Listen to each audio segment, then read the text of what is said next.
Uh, all right. Good day. Good evening, ladies and gentlemen. Welcome back to yet another Live a Fuel show. So we're recording on a fine, crisp, chilly, at least on the East Coast here, Monday evening. And I'm going to talk some business tonight. So yes, we talk about ways to fuel your health, your business, and your lifestyle. I like to balance those domains because for the newer listeners out there, if you're not putting your health and your lifestyle component into your priorities, your business will fail. And maybe our guest co-host tonight might be able to talk about that too, because she might know a little bit about franchises, as in franchising, as in a franchise expert. I'll give her name in a second because it's part of her brand. But long story short, we're going to focus about inspiring people. Okay. We've talked a lot of ways about inspiring people over the history of the show over 5 years, but some of you out there have been trying to figure out maybe entrepreneurship. Even I had to figure that out years ago. I wasn't always an entrepreneur. Some of you guys might take it to the next level and figure out how can I run multiple companies. Franchising is an element of that. I studied it when I did my BS in marketing and psychology. So whether it's small business or big business, we do talk about business and the importance of health and lifestyle. So anyway, besides her being a franchise consultant, she's also been in business owner for 20 years. She's a mom. There's a lot more to her background. She understands health and wellness brands, which is another piece that I want to geek out about.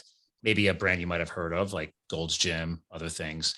So without further ado, let's just have her chat with us today. Kim Daly, the Daily Coach. Welcome to the show. Thanks, Scott.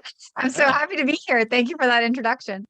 Well, you got a big bio, and there's no way I'm going to read it like a robot because that's not how I roll on my show. So, but I want to chunk it out where we can. So let's just dive in right away, though. You've done a lot of online content. You do a lot of coaching. You already hinted at before we hit record today. You've been on a lot of radio shows, podcasts. You're a big fan of getting educational content out there. You've also been a keynote speaker and other roles. So what led you, I got to jump right in. What led you to becoming the Daily Coach? Because you weren't always the Daily Coach. I'm a big geek about branding, right? So what took you into this world of becoming the Daily Coach? Yeah. So, I mean, I'm a franchise consultant, Scott. That's what I do. There you go. And have been doing for 19 years now. But like, I didn't wake up and go, oh yeah, I can't wait to be a franchise consultant, right? Said nobody ever. No one even knows what that is or that it even exists. Most people don't. But I was in college on my way to medical school. I was a personal trainer in college. I was going to go to medical school and work with professional athletes. I'm a nutritional biochemist by degree. I answered a classified ad in the newspaper for a telemarketing job that literally changed the course of my life, or so I thought up until about 10 years ago. When I was 15 years old, what I really wanted to be was a motivational speaker. I grew up in the Miss America pageant organization, and I wanted to influence people. I wanted to be a role model. I wanted to help people live their best life because I was always, from a very young age, interested in personal development. I mean, that's what people who grow up in the gym, that's what it's really all about, right? It's not about vanity. It's about being the best version of yourself. And that's where it started for me. Anyway, I answered this classified ad in the newspaper because how does one become a motivational speaker? I didn't know. So do the practical thing, go to medical school and help people that way. Well, I answered a classified ad in the newspaper. It was for a franchise consulting company, not the company I'm part of now. And literally it pivoted my entire career. I never ended up going to medical school. I've never regretted that decision. Today, I'm one of America's top franchise consultants. I am a motivational speaker. I am a life and business coach, all those like things I never want to like you said, I don't want to be those things. Like that's what we are. That's what I do. I help people figure out exactly what they're trying to accomplish in their life, personally, professionally, and financially, and how a franchise can help them create those outcomes. That's what I do. And it does involve, like you said, your fitness level. It does involve your health, because if you're not healthy, you can't show up for your business with mental clarity. If you don't have goals in your life, you can't be a successful business owner. Those are the things that drive success, not just in business, but in everything in life. Yeah, I love that you just jumped right into that, because I too, like you, I've had so many hats in my life. I was definitely not a beauty pageant guy, but maybe one strange world out there would want me to do that. But I've been in a lot of health and fitness roles in my life as side hustles, and not even really a hustle. Just I've realized over the years it just became a habit. Like I had my corporate gig years ago, I was coaching and training and developing teams in the telecommunications world. One company specifically, T-Mobile. There's a big brand. But in my free time, I might have been a bouncer. I might have been, I spent 6 years coaching spinning classes, right? So I'm a big cyclist, right? I'm a big health and fitness nut. I've also done the whole personal trainer certifications thing. I thought about doing that major in school as well, which is funny because you mentioned biology. My nephew is doing a chem bio major right now. So it's cool to see how all these things intertwine and where you go. And it's funny how you said you don't regret stopping the medical school path, right? Our paths are meant to change throughout life. I love that piece of motivation and inspiration for people out there that we could pause on that for a second, because I changed my major, air quotes, multiple times in my life. I went back to school in the evenings to finish it because I never could finalize what I wanted to do. So I just started hustling in the corporate world and working my way up the ladder before I became a firefighter and then became an entrepreneur, right? So hat changes, embracing the change, right? What are your little co-host commentary on that? Because obviously you had to make a massive shift, unplug from the medical world, make a flip into the franchising business world. Like that couldn't have been the most turnkey, easy thing. Well, so when I was working for that company, I worked for 3 years for somebody, but I knew from day one that I wanted to be self-employed. So I was working inside a franchise company and I became like a very high paid salesperson very quickly. I figured out like, relationship and, how to be, drive result, because I was, again, always into goals and, discipline and self-motivation. That was just that's the core of who I am. And what I've always spent my life, just sort of developing. So learning how to sell and be effective at it was became second nature, So I loved franchising, but I also didn't like working for somebody else. I knew from day one. I remember going home and saying to my dad, "You've done this for like 30 years." And there's like a recognition in your parents' eyes, like, "Oh, my child finally understands," and I'm like, there's definitely a better way for me. I felt like a chained dog. So at 25, I left. I've never looked back. I'm 49 today. I'm completely unemployable. I love sharing that with people. Not because someone can't afford me, but because my freedom has no price. I am 100% confident in my ability to overcome any challenge, including now a pandemic. Let's add that to the list. Not that we're Right. bragging about it, but so I'll never have to be employed by anybody else. And so I tell people, like, I'm not selling franchising. Franchising is just the vehicle that we're going to use to create an outcome. I'm selling freedom. I want you to raise your hand and tell me with clarity what you're trying to achieve in your life. And the reason we're going to use a franchise instead of entrepreneurship is because, number one, entrepreneurship is very lonely. You're out there all by yourself. There's nobody to like bounce ideas off of. There's no track record before you. You're figuring it out as you go along. It's expensive. It's heart-wrenching. It's everything. Mhm. In a franchise, we're collaborative. We're working with people. We're following the process that somebody else has already perfected. And then we're using their support and their proven toolbox to advance the business. So from day one, your time and money is moving you toward profitability rather than that entrepreneur who's trying to figure out who's the customer and what are they going to respond to and what's the price point and like trying to figure all that stuff out. Yeah. So I tried entrepreneurship for about 5 years, only to come back to my franchising roots when I found what I'm doing today, which is franchise consulting. And I love what you said. You're right. We are meant to reinvent ourselves. Although I will say that, I definitely have learned that we don't become what we want. We become who we are. And I am today the person that I was at 15. I'm just a more refined, polished, educated, wise person, version of that self that I knew that I wanted to be when I was 15 years old. I like how you connected it all the way back to childhood. It's interesting because I grew up, actually something you earlier hinted at. You said your dad really, you finally had the aha moment. Was your dad an entrepreneur or a business owner as well? Or He was. aha, okay. Yeah, I didn't he skip was. over that. I heard that little undertone flow in there because like I grew up in an entrepreneurial family. Like my father works for himself. My younger brother now works for himself. They do not work well together. My brother spun off his own version of my dad's business. So it's kind of, I mean, it's not a franchise, right? My brother feels that he could do everything better than my dad. It's a fun thing. But I watched the struggle. And you're right? The loneliness, the struggle.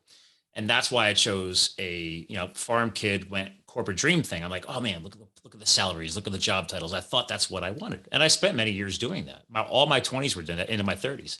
And then I was like, wait a minute, I'm not happy. And that's when it's story of the book that just came out. It's like, okay, forget it all. Screw it. I'm going to go fight wildfires with the federal government. Maybe that's my path. Right. But I only did it for 2 years, earned my belt buckle. Now I wrote a book about it. But the point there is that I embraced change. I realized that's not my path. Let me go back. And it's funny because when I was doing my nights and weekends courses to finish my degree, I was the first person in my family to do this. But the final major I chose was marketing and psychology. And it's interesting because I still use psychology to this day. Marketing, whatever, like they can teach you whatever they want. You don't know until you put your head down and get it done. You're smiling because you know it. It's like, okay, you can't teach that in college. I'm sorry. See these basic fundamentals, but I'm sorry, it's not going to happen. Now, There's the book theory of running a business, and then there's real world. there you go. Yeah. So It's like, the example I always give is, look, I can tell you what it's like to ride a bike since you're a cyclist, right? Like I can tell you what you're going to do mechanically, but until you sit on a bike and feel what it feels like to balance a bike underneath you, you can't really understand what it feels like to ride a bike. And yeah. that's the same thing with owning a business, right? We can talk about it until we're blue in the face in school, but until you get out there and put yourself in the arena and lose a little bit It's and lose like, a little bit more and make it successful, you cannot understand the highs and lows it's of like the entrepreneurship. textbook. Oh, well, you don't know what it takes until you write your business plan. I love that one. I'm like, uh, okay, so I have my own company. I did not write a business plan. So does that mean I suck? I don't know. I'm like, yeah, maybe some people do need a business plan, right? And it's like you said, until you start putting in the reps. I love using that term because from the health and fitness space, man, I use it all the time on the show. I forget who wrote that book, the age old adage of once you've done things, something was it 21 times, you're building a habit, 30 locks it in. It's the same thing. Like you're putting in the repetition. Now, granted, this is where coaching comes into play. So I made a joke before you and I hit record today that you asked if I said what I do. I coach, and I have the coaching personality and the coaching mindset. I just don't call myself a coach because you got 18-year-olds coming out now saying that they're going to be your new business coach. Like you haven't, dude, you barely have enough sweat on your brow, let alone put in the reps. So I'm sorry, I can't. I'm not hiring you as my coach. But I don't want to bring age into it. My point is you need some scars. You need some sweat equity. You need to struggle a little bit. Now, granted, what I'm hearing from you is the one advantage of a franchise program, and I have friends and colleagues in franchise circles, is yeah, there's a proven methodology. You got a template to follow. A great chain here on the East Coast, I don't know if they made it this far north, is Rita's Italian Ice, right? They're all the way down to Florida nowadays. But back in the day, they were one of my clients when I spent some time in the IT sales world. So I used to manage their infrastructure. So it's interesting. I observe how all these different companies are doing things differently. Now they were a hot mess. I mean, from an IT standpoint, they had no idea what they were doing, but they were just ripping it off, man. And then they were just growing, selling to franchises, opening them up. At one point, I remember hearing this from the marketing director, even though I'm on the IT side for their outsourcing. They were saying that they had to go back and realize that some of their franchisees weren't following the blueprint. Right? They started buying their own cups and their own cupping sources, whatever, and lids and everything. So now you're selling Rita's Italian Ice without the branded cups. You're just putting them in white styrofoam or whatever they were doing. So it's very interesting. And I'm going back. Wow, this is like 2007. I don't know. So I don't know. Do you have any stories like that about why there is a proven business model, why you should take advantage of this type of infrastructure that's already established and proven? Yeah, Scott. I mean, this is exactly why I have a business, because not all franchisors are created equal. And I'm not saying anything about Rita's Italian Ice. Every franchise has a moment, and that doesn't mean that it's not a good moment today. Or some people are like, yeah, but if it's not going to be good forever, then why should I invest in it? Well, because nothing's going to ever last forever, right? A business isn't meant to be something that you build and hold on to. In my opinion, a business is built to be sold for equity, some multiple of what you've built it for, right? So we always begin with that end in mind when we work together. But the reason I have a business is to help people. Like people are leveraging my 19 years of relationships in the franchise industry. So I'm going to gather all this data on a candidate to learn what are the characteristics of this business that's going to match what you're trying to accomplish. And then I'm going to go match that against the relationships I have in franchising to bring the two of you together, because not all franchisors are created equal. And maybe somebody who has high business acumen, who's owned businesses before, is okay if a franchisor is a hot mess. They're okay coming into that situation, kind of pioneering, trailblazing, and okay paying fees for that. But a lot of other people wouldn't be okay with that. They're like, if I'm paying this franchisor for their knowledge, I want them to be a little more solid. I want to have a proven track record. I want to talk to franchisees who know, who are going to validate to me that these guys have their act together. Yes, they're growing and changing, because every business has to grow and change, even a franchise, but that they're there to meet to meet the franchisees where they are, to support the franchisees, and these franchisees feel that as they get up the learning curve, the franchisor will be there to support them. I just interviewed the CEO, not the CEO, the president of a pool cleaning franchise on Kim Daly TV. And Michael was sharing with my audience that, the way that he coaches a new franchise owner, he called it, I think he called it like the baby franchisees, compared to like the teenage franchisees, is different, because the brand new franchisees, their first year owning a business, has a very different training and support protocol than someone who's trying to take their business from, like he was saying, from like, 600 customers to over 1,000 customers, to a $1 million business to a $5 million business, right? Very different coaching. And so as we were talking about in that interview, was just that it's not a one size fits all mentorship in franchising. And my job is to help align candidates with franchisors that have a culture that these candidates feel is supportive to the amount that they want to be supportive, that they get to know, like, and trust the franchisor. Because ultimately, when you say yes to a franchise, you're not buying a brand. You're definitely not buying a widget. You are buying leadership. Leadership, leadership, leadership. Brands don't stay forever. Widgets don't stay forever. They don't keep doors open in a pandemic, but strong leadership does. Well, I love your points here. I mean, just a couple of things I have to unwrap a little bit, unpack, because, like, one, thank you for hinting that you're buying into leadership, because you are correct, right?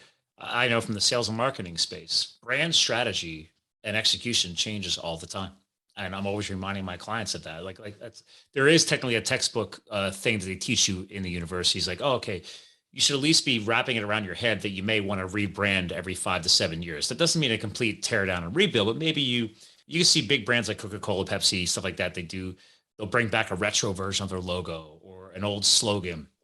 They're always studying that and the psychology behind it, doing focus groups, et cetera, et cetera. But back to your point on the other piece here was the leadership component, right? I've always reminded people, like, if you're going to work with a coach, but maybe it's your fitness coach, maybe it's a nutritional coach, maybe it's a business coach. I have a rule too. It's like, I want to know right off the bat, do you have a coach? And people are like, what do you mean? I'm like, does your coach have a coach? I'm like, why would you ask that? And I said, because we're all supposed to be bettering ourselves and furthering our knowledge and experiences.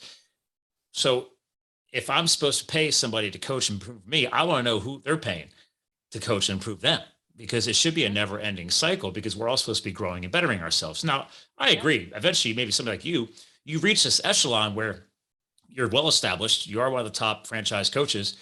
So right now you're just helping lead all these other people, but then you're still probably one of those types of people I know was pre-pandemic. I'm going to entrepreneurial events. I'm going to mastermind communities. You are correct. Entrepreneurial journeys can be lonely, but that's why I also remind people, like, don't forget to surround yourself with other like-minded people. Get yourself out there. So I love that piece. And the other piece I Yeah. want to unpack, and you pick from any of these if you want to expand deeper than what I'm hitting on right now. Not everybody is meant to be a leader. Not everybody is meant to be a coach. I spent 11 years as a USSA ski race coach to kids. And a lot of our athletes, again, another free time thing when I wasn't doing the money making thing, I didn't make money doing that. That was just fun. But I watch athletes as they go older and then they come back. And maybe they want to reinvest their time back into the old program that they came from. Just because you were a great athlete does not make you a great coach. And So some of this true. stuff can be trained and infused into them from other people. But so maybe you're just better off helping run the races. Maybe you're more based on operations, right? So there's those type of things too. It's like finding the right hats to wear. I mean, that's one thing I've spent my life doing is changing my hats all the time because I get to find where's my ebb and flow. What do I love? And that's where I'm always reminding people, whether you want to call it motivating them to do it or inspiring them to do it, is embrace that change. Put different hats on from time to time. Like some of the most successful entrepreneurs out there will put themselves, or franchise leadership will put themselves into each and every role of an organization to Yeah. understand what they're going through. Can you talk to some Yeah. of that? Yes. Yes. I will first back up to say, so yes, if I stop growing, how can I be one of America's top consultants? Like that's ridiculous. So yeah, I reached the pinnacle of what I do as a franchise consultant years ago. But what was I going to do? Like my friends are like, no moss grows on your tree, Kimberly. I'm like, yeah. So I'm going to say I peaked at 40 and then I never dared take a chance or do anything different, so no, what I did was I wasn't able to then turn to mentors inside my industry, but I found mentors outside of my industry. I found people who were creating wealth um, in ways different than I was, using real estate syndication, who using infinite banking policies, using storage, using real tangible assets. I found somebody that had personal net worth of $100 million. And I said, I want you to be my mentor. Like I'm an abundant thinker, but this guy makes me feel so small. Like every Right? time, I don't want to be the biggest fish in the pond. I want to be the smallest fish in the pond. If I'm the biggest fish in the pond, my pond is too small. And you get there, but then it's time to grow again. There's always going to be somebody a little bit ahead of you, even in a franchise. So I was the personal trainer. Today, I pay a personal trainer. I have the knowledge. I could get in the gym and definitely train myself. But you know what? I sort of like going to the gym and just getting bossed around Yeah. because I'm going to push myself to limits because somebody else is going to tell me I'm capable more than I'm going to maybe show up and for myself every day, right? When you're tired. So I'm a big believer. I like you. I don't really use the word coach. I love it when my candidates say, Kim, you're not really a coach, you're a mentor. Because Mhm. a coach is on the sideline, a mentor's in the game. And that's like one of the greatest compliments I've ever been paid. I like So that. as I've grown and I've become more in my business, it enables me to give back more. So I spent 8 years being an average performing franchisee in my franchise. And then back in 2011, I sort of had this hypothesis, like I knew there was more in me. And I had this hypothesis, like what would happen if? So I decided to put my head down and execute for 1 year. For 365 days, I held myself personally accountable. I didn't tell anybody what I was doing. And thank God I didn't, because at the time I didn't know that what I was doing would make me like the number one consultant in the country. And that's like something like, don't always share what's in your heart with other people, because the dream was in me. I knew what I was made of. I knew there was a path out there, but other people might have talked me down from that or even said, you can't do that. And I did do it. So don't let other people persuade you, or tell you what you can do. But I held myself accountable. And 1 year later, I had achieved this enormous, enormous dream and in my business. And I'll tell you, it was much easier climbing to the top in relative obscurity than it was staying on the top when all eyes were on my back that second year. Right now, my ego is involved a little bit because can I do it again? Everybody's watching me. Mhm. But that really forced me to then really look at my business, pull reports, and what had I actually done? That hypothesis that I had focused me on one thing. And this, what I'm explaining to you, is now has come to be called what I call the daily plan. It is a daily, Nice play on DAILY, words. a daily plan, but it's now also the daily coach plan. And it's something I share with my candidates that I've been perfecting since 2012. I've grown it. I've shared it with other consultants who now surpass my revenue number. So, and I've perfected it and given it to all, I give it to all of my candidates so that they don't have to spend 8 years being average. If they can take what I've learned and hit the ground running, they can go to that rookie of the year spot right out of the gate. But like we were saying earlier, experience is really the only teacher.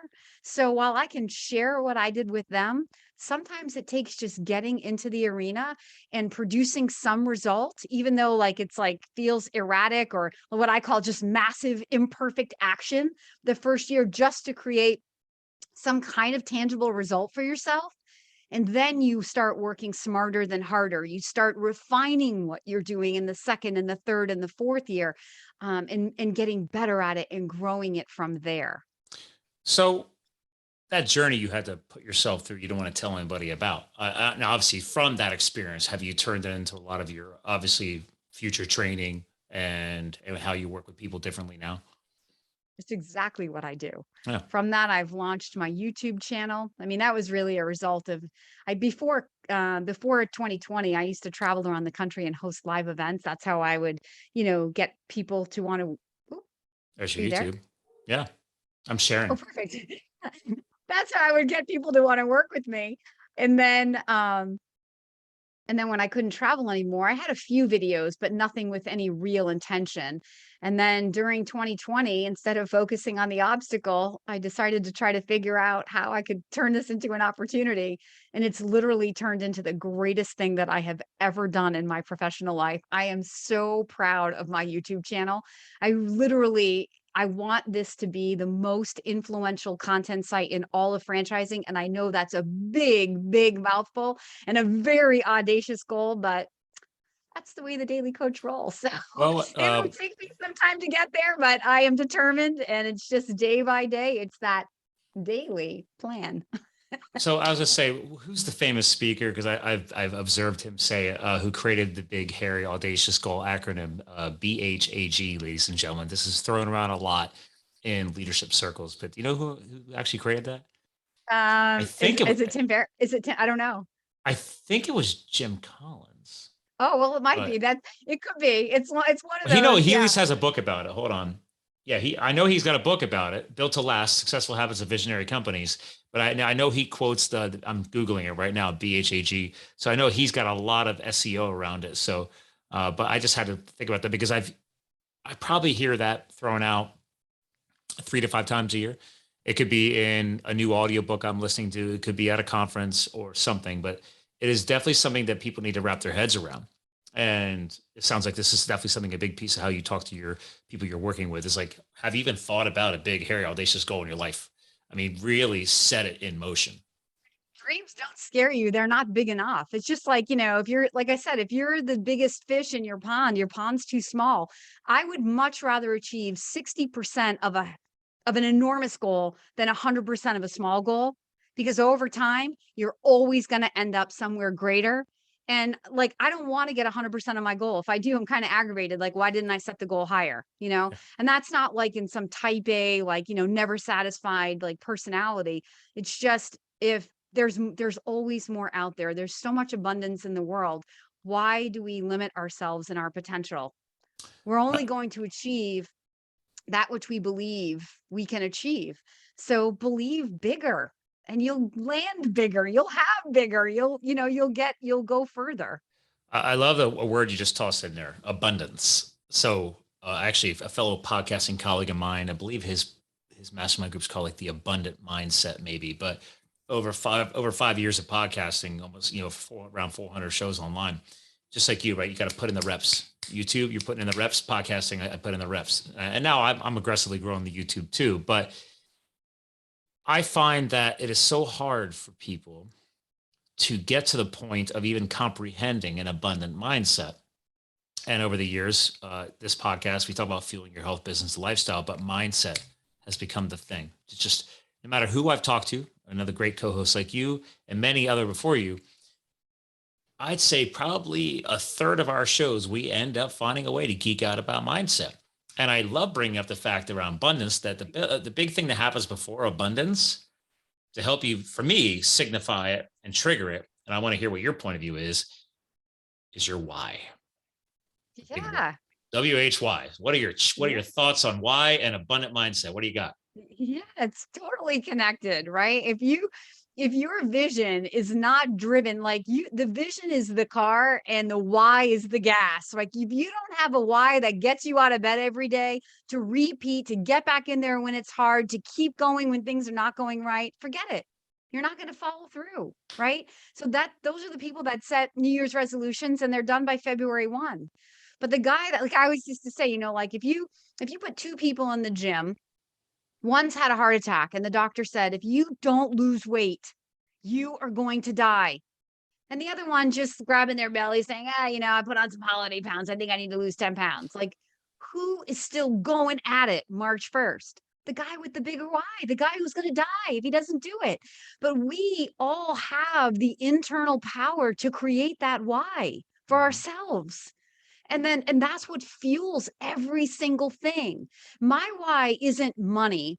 My why is influence. My why is helping people. The satisfaction for me is in taking somebody from, I have the dream to leave corporate America, or I have the dream to own a business, but I don't know how to make it come true.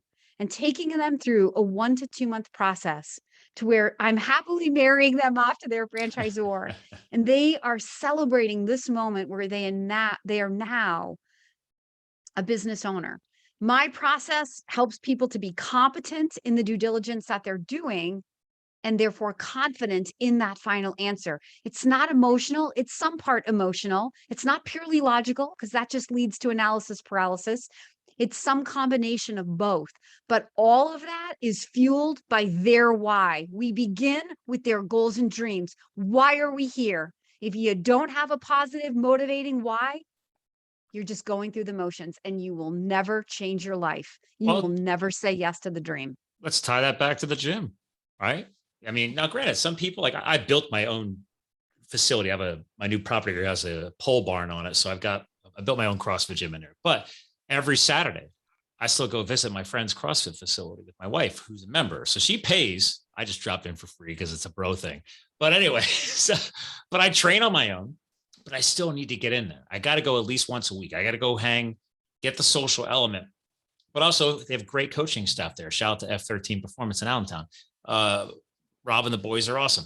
And the girls, mind you, they have everything. But the point is that it's like going back to you actually, I love the little connection there on the car and the fuel, right? So thank you for using my buzzword because it's involved in everything I do. But now add you into the equation and you're the pressure on the gas pedal, right? You're the accelerator. It's like, okay, you sat down, you've really dug deep. And I tell people all the time, it's got to hurt when you find that why. It can't just be surface level. Like, I'm going to do it for my kids. Now, granted, I've had people who are parents and in the entrepreneurial business space, whatever, they're saying, listen, that's BS. They're like, you're not doing it for your kids. Stop it. Dig deeper. Because then once you've dug deep and you know that, because I tell people, like when I've helped people lose weight over the years and stuff like that in my free time, because I'm a health and fitness nut. I know how to help them. But I tell them, like, I'm not going to waste my breath. Like, why? Like, you haven't defined your why.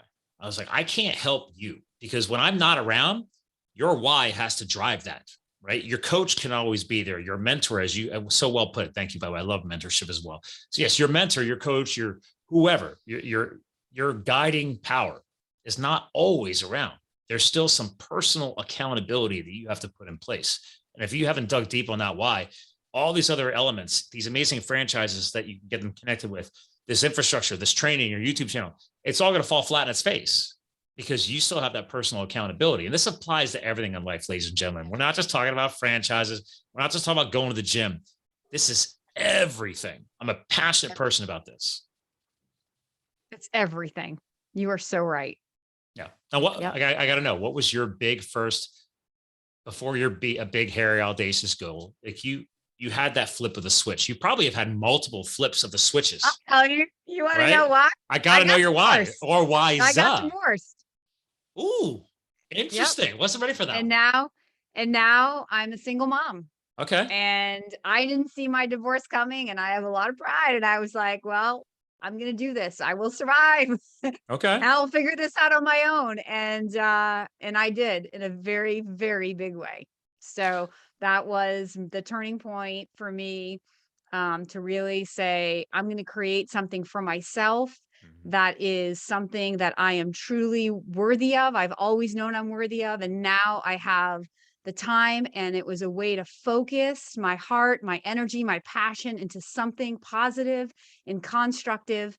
And, to the point that you were saying about doing it for your kids, I tell my candidates all the time, the legacy that you're going to leave to your kids is not passing on a business.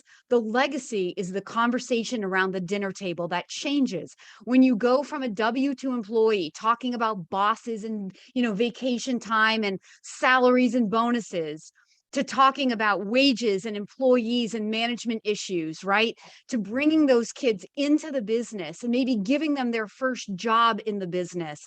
That is the legacy that you're leaving to your kids. As Scott, as you said, you are the product of an entrepreneur. I am the product of an entrepreneur. So entrepreneurial kids statistically have some likelihood of going on to becoming, entrepreneurs Whether you like it themselves. or not.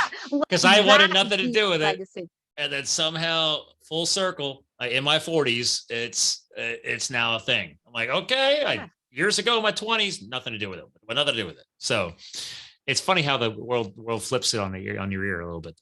So Yep. But absolutely, that is the legacy that I would much prefer. Like, people say, "Oh, I need to find a business that, 15 years I can pass on to my kids." I'm like, that's too weighty of a decision. How do you know you're going to want to do this for 15 years? How do you know that the business you're investing in is still going to be needed or wanted in 15 years? Take so much pressure off of this decision. Make this a 5 to a 7 year, maybe build and sell, maximum 10 years. And let the legacy be the lessons you've learned, the conversations at the dinner table, and the business that you get to take those kids into. Because you know what? I'm a mom. I will tell you, any parent out there knows our kids do not do what we say. mhm. They do what we do, whether we like it or not. Very good points. And you know what? I love your point on that, the legacy, because that's something also that has come out of all these years of podcasting and then doing my own thing and ramping that up and then doing the book. It's like I never thought about that word as much. Then after serving in firefighting, that was like my light bulb was, and as I grew the show, it's like, wow, I was like, what is my legacy message that I'm leaving behind, whether you have kids or not? I mean, it's like you made a good point earlier about when entrepreneurs who start businesses or anybody or getting into franchises, right? It's like there's two ways to build a company or a business. It's you build it to be sold or you build it to become a legacy thing that's being passed down or passed on. That's how I look at it. So now technically, if you're passing it on, you could be selling it, but if it's an inheritance to, let's say, your children or something ahead, whatever, however you want to look at that. But that's just it. It's like I tell people all the time, like either way, you're passing it on. Because if you're just going to hold on to it until you're dead, well, now you're not doing right by your employees, right? Because you have no succession plan. So every business is meant to be sold or passed on. That's how I look at it. I mean, that's a very high level, but that's what I'm hearing from you. Yeah, exactly. Yep. So that's part of my coaching process for sure. Yep. I like it. And, going back to the big why, my candidates, for those listeners out there who are like, well, like, who thinks about a franchise? There's like kind of like a few different types of people. There's the people that are W-2 employees that really hate getting up and going to work. Talk about a really big why, Scott. Those Mhm. people, when they tell me, especially like people that live around New York, commute into the city, they're like on the train 4 hours a day. It's like People commute no from where I way to live live. to New York. I'm an That's hour and a half crazy. away and they're No commuting. way to live. Yeah. And or just people who've given all of their life, and I mean quality of life, to a company who, through no fault of their own, they get laid off.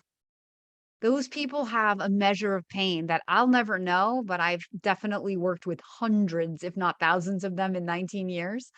And so there's that. And then there's the person who's always had the dream to own a business and they're still corporately employed and they like what they do, but they feel a glass ceiling, or they feel, as they age, that they might lose their job, that instability, insecurity, they're looking for control, and or they want to like bridge the gap. So they want to be building something while they have the comfort of their, salary and bonus. So what we call semi-absentee ownership. So there's those people, and that is a different measure of pain. That is kind of more like running toward pleasure, right? So they're building income that eventually will allow them to W-2 or pink slip their W-2 job and Sure. step into this business that can now afford them. And then I also work with a ton of investors, real estate investors, people that are involved, like I said, in real estate syndication, or they I invest liked their how you money in brought that up. tangible assets. Yeah, because like again, if you just study corporations like McDonald's, the big hidden secret there in business studies is McDonald's is not built on the franchise component; it's built on the real estate underneath of it, and people don't really think about that. It's like think about how much land is involved, and I don't support fast food, but I'm just thinking like think about how much real estate is in the McDonald's portfolio. Well, I mean, holy crap, that's a lot. It's a Right. lot of land, but Yeah. all over the world, And all over a the world. lot of businesses, the franchisor doesn't want the investor to invest in the land up front. Save your cash, put it into the business. Make sure this is a business you're going to enjoy. Make sure you have enough cash flow to get the business up and positively, cash flowing. And then maybe look to buy out your landlord over time. Automotive is like a great industry for that, for people that ultimately want to own the real estate. So, Hmm. and then eventually sell off the business and be the landlord to the new, Meineke franchisee or Mako franchisee. But in the beginning, it's always probably better, it depends on the person's net worth and their business acumen. But the real estate is its own investment with its own ROI. And the business is, has its own investment and its own ROI. And so it's kind of better to take one at a time, and then over time have them both. It's interesting how you brought up automotive because my wife's favorite automotive shop that she goes to is closing because the guy wanted to retire, but he'd already handed off the business anyway. He wasn't even running his own garage anymore, but he owns the land. So he's like, "Well, I'm retired," and he owns like 2 or 3 sites. He's closing them all and selling them all off, all to. So now there's like a tire shop or something moving in there. But the whole point is he owns all that land. So there you go. It's like, okay, well, I have multiple locations. I don't run them because there's very successful garages for a long time now. It probably took him 40, 50 years to do that. But he's like, all right, I'm ready to retire now. Who wants it? You know? Yep. And so now And then that real estate is just reoccurring revenue to you in retirement, and also providing a depreciable asset, which is great, great for your tax situation. So yeah, that's a very nice exit strategy from your business into a more passive, state, but where you still have income coming in every month. yeah. Yeah. Passive income is some people want to call it, whatever you want to call it. But it's like, listen, you're not doing anything. You already put in the work. Now it's on autopilot. So Yeah. just have really good tenants. I have some properties we rent right now too. And it's like they're all rented. I have one house alone, the one we used to live in. It's got 2 rental units in the house. And then I redid the garage. It was a massive garage where my wife's family's construction company was founded in the early 1900s. They don't use the building anymore. It was ours. So I gutted the whole building and I have guys storing really fancy cars in there. So I get to go check out all these amazing toys, but I collect rent every single month. Right. They just want, Yep. I've seen all kinds of nice cars coming and going out there. I'm like, I don't care because I'm getting your money anyway. Exactly. And on that note, I mean, there are franchises for investors who may be listening. There are franchise investments that look and feel very much like, I won't say passive. A business is never going to be truly passive. Thank you. Um, Thank you. I was right. hoping you'd pick up on that. Yeah, a business always needs leadership, but it could go all the way down to like five hours a week or less. Like, so for example, like we have a laundromat franchise, right? So this is more of a construction play. It's more about where to place it, the size of it, how much equipment to have in there. That's the reason to be partnered with the franchisor for that learning curve. But then once it's open, it's very minimal time commitment by the owner, less than 5 hours a week, right? To manage that, to basically go in and get your coins and go to the bank, True. manage a couple of part-time employees that do the, fluff and fold service or whatever it's called. But so there are a class of franchises that look and feel very much like real estate plays with small team to no team of people, but have that business cash flow so they can kind of give you the best of everything. And then, of course, always providing the tax advantages. That's one of the biggest reasons that people, truly wealthy people look to put their money into businesses, and businesses that have real estate, because of the tax advantage of the business. Oh, I can't tell you the storage game. Oh my God. that's one of the biggest elements you've already mentioned, but there's a lot of players in that world. Yep. And especially in my area. My area is booming because I'm in Allentown, Pennsylvania. So we're between New York City and Bethlehem and Yeah. Philadelphia. And they keep building more and more on the outskirts, warehousing and Amazon facilities, because we have access to so many highways. So there's a lot of influx of people thanks to the pandemic. Trust me, we paid a lot more for this house than I should have, but the market's crazy. People are moving in, they need homes, and I guarantee they're going to move with stuff. And they got to put the stuff somewhere. And storage facilities are packed to the gills, and it's automatic money. I mean, it's just people for some reason in this country can't get rid of things. I'll never pay for a storage unit because I don't like having extra stuff. That's just how I'm wired. But there's thousands of people out there that can't let stuff go, and they're going to stick it somewhere. It's so funny. I just interviewed the CEO and founder of, have you ever heard of Pods, the portable on-demand storage? Yeah, we have Pods here. So that's Cube is another one. I don't know. That Pods is a big corporation, but I work with the franchised version of Pods. So it's the portable storage. And this CEO competes against himself. He has, $12 million self-storage, buildings with 600 or so, units to rent. And then he has the portable storage, and it's a fascinating interview. It's coming up on Kim Daly TV in about a week. I'm going to check that one out. I already subscribed to your channel, so I have to.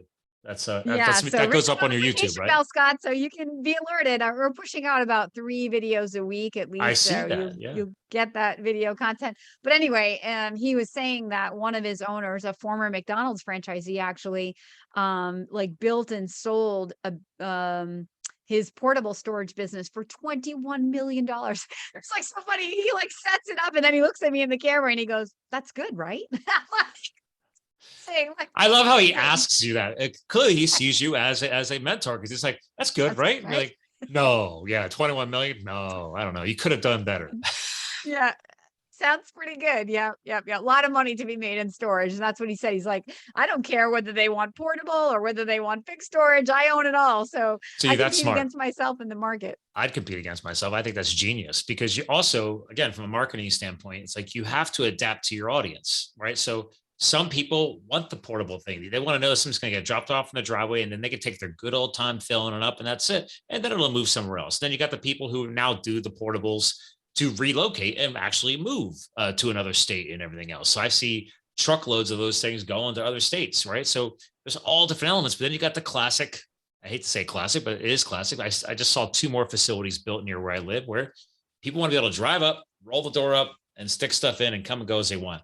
My one client, she started her sales representation. She's a manufacturer sales rep. I do a lot of sales work with her. She started in a storage unit. She had a condo. She didn't want the business there. So all the samples from the manufacturers, all the marketing materials, everything was in a storage unit. And then she would just come and go with her car when she's heading to an event or whatever. And that's how the company started, was out of a storage unit. So a lot of franchises that are home-based businesses will use storage in the beginning for inventory or equipment. And even on that interview with that CEO, he said, we have lawn care people that rent, to put their extra lawnmowers and equipment in. We have pharmaceutical reps who put all their product samples. So he was naming all these businesses. I was like, oh my God, I never thought about that. But then on the portable side, he was mentioning restoration companies like Serve Pro or PuroClean or some of these restorations. So if you have water damage in your home and everything's got to be taken out to gut it and fix it, like the stuff that's being saved, where does that go? It goes into a portable storage container. I was like, so many things I had never thought about just in a B2B way from storage. Yeah. Great points. Yeah. So it's a really fun interview. Hopefully you guys will check it out. Well, actually, that's a good way to bring the show towards a close. So again, ladies and gentlemen, I already screened it on the video, screen shared. Again, podcasting is audio. So again, we'll have all the stuff posted in the show notes, her links to her YouTube and everything else. But again, just search for the Daly, Daly, Daily Coach. And you can subscribe to her YouTube channel there. But again, we'll have all that stuff and her website in the show notes as well. So again, the main website's the same thing, thedailycoach.com. But on that note, Kim, I like to have my guest co-hosts help bring this show to a close, because again, you're a mentor. So, and we did already talk about legacy. So what I ask my guest co-hosts is, what would you like to leave behind for the audience if they've forgotten everything else we shared today? But there's a closing statement you want to leave out there. Maybe it's a legacy message from everything you've learned or something motivational. How would you like to bring the show towards a close for listeners? Yeah, I would say, Scott, that freedom is the most honest state of the human being, right? We were created for joy, and joy is really only ever fully achieved when we feel free. Freedom comes with a price, usually. In the context of owning a business, the price is courage. It's the courage to put yourself into the arena. But in a franchising situation, it doesn't require like pure guts, right? It requires you following the lead of other people who've already figured it out. And I can be your guide to help find those people, to find an organization where you believe that you can thrive. So it's not like getting in that airplane, getting to your cruising altitude, and then jumping out, having never, skydived before all by yourself. It's skydiving out of that airplane with somebody on your back who's done this hundreds of times and who can help you carefully land where you're trying to go. And that's really going to sum it up. So for those people that are inspired by the idea to own your business, it's never going to be the right time. It's never going to feel 100% like, oh my gosh, I got to go do this. There's always going to be that doubts, those insecurities, those anxieties. But if you want the outcome, if you want the life that you truly own, where you can be accountable to you, where you can wake up every day feeling empowered by what you've created and abundant because it's all yours and it's unlimited, you have to be willing to push through those first fears and put yourself into the conversation. And I'm here. I'd love to be your daily coach. My services are free. You will never pay me any money. So you have nothing to lose. I love that. Nothing to lose. Nice notes and very well-spoken words. Thank you for that. So listen, hang tight. I want to give you probably about the air. Ladies and gentlemen, I also love the fact that she snuck in skydiving in there, since I'm a huge fan of that. There's nothing wrong with jumping out of a perfectly good airplane. And in this situation, to get to go back to her, especially if you got a mentor willing to help you for free. Okay, there's something to think about. So again, ladies and gentlemen, go to the show notes to find the links. Thanks for tuning in to another Live the Fuel show. Kim definitely left behind some powerful words for us today. So as a reminder to all of you listening out there, subscribe to her, subscribe to me, subscribe to everybody. Okay. But thanks for tuning in. Remember, you too can live the fuel, and we will talk to you guys again soon.